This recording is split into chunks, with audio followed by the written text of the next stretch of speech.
اعوذ باللہ من الشیطان الرجیم بسم اللہ الرحمن الرحیم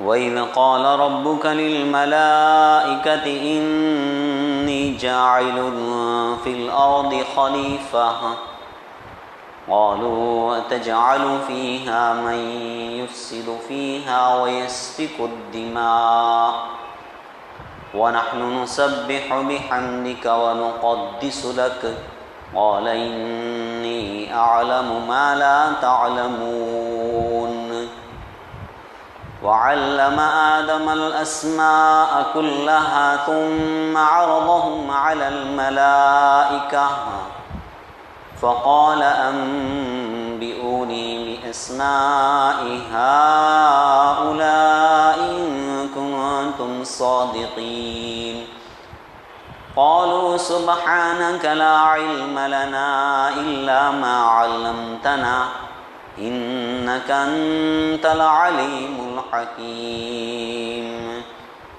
قال يا آدم أنبئهم بأسمائهم فلما أنبأهم بأسمائهم قال لم أقل لكم إني أعلم غيب السماوات والأرض وأعلم ما تبدون وما كنتم تكتمون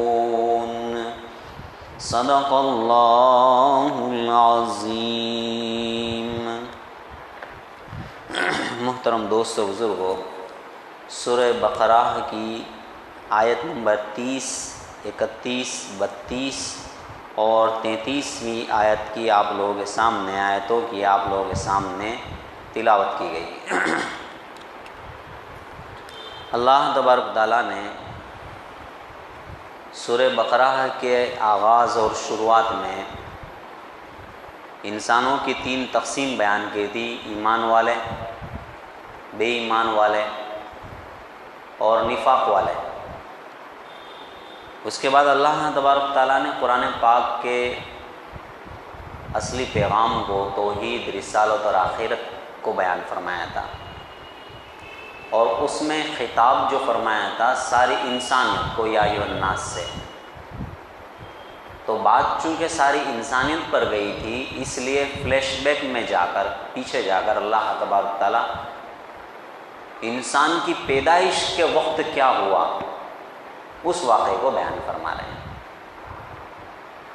اور مقصد یہ ہے کہ انسان اپنی پیدائش کے وقت کو جان کر اپنی حقیقت کو پہچان لے، اور اپنی حقیقت کو پہچان کر اپنی زندگی کو اس کے مطابق بنانے کی کوشش کرے۔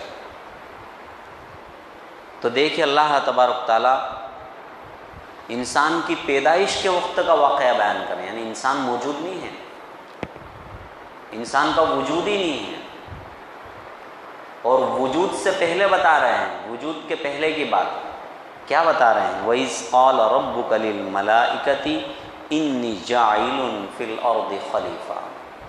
کتنی رومانچک بات ہے، انسان پیدا نہیں ہوا ہے، پیدا ہونے سے پہلے اللہ فرما رہے ہیں، اور اس وقت کو یاد کرو جب تیرے پروردگار نے فرشتوں سے یوں کہا، میں زمین میں خلیفہ بنانے والا ہوں۔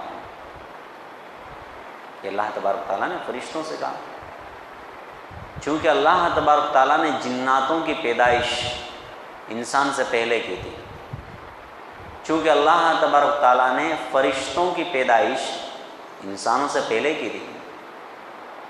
فرشتے اور جنات اللہ تبارک تعالیٰ نے پہلے پیدا کیے، انسان کو بعد میں پیدا کیا۔ اور جیسا کہ مفسرین نے لکھا ہے کہ اس دنیا کے اندر پہلے جنات بسا کرتے تھے، لیکن چونکہ انہوں نے بہت زیادہ فساد مچایا، اس لیے اللہ تبارک تعالیٰ نے فرشتوں کے ذریعے سے ان کو یہاں سے دور کر دیا، اور آبادی سے دور کر کے دوسری جگہوں پر ان کو بسا دیا۔ زمین خالی پڑی ہوئی ہے، اب اللہ فرماتے ہیں میں زمین میں خلیفہ بنانے والا ہوں۔ فرشتوں سے عرض کرتے ہیں، خلیفہ کا مطلب ہوتا ہے بعد میں آنے والا، نائب، سکسیسر۔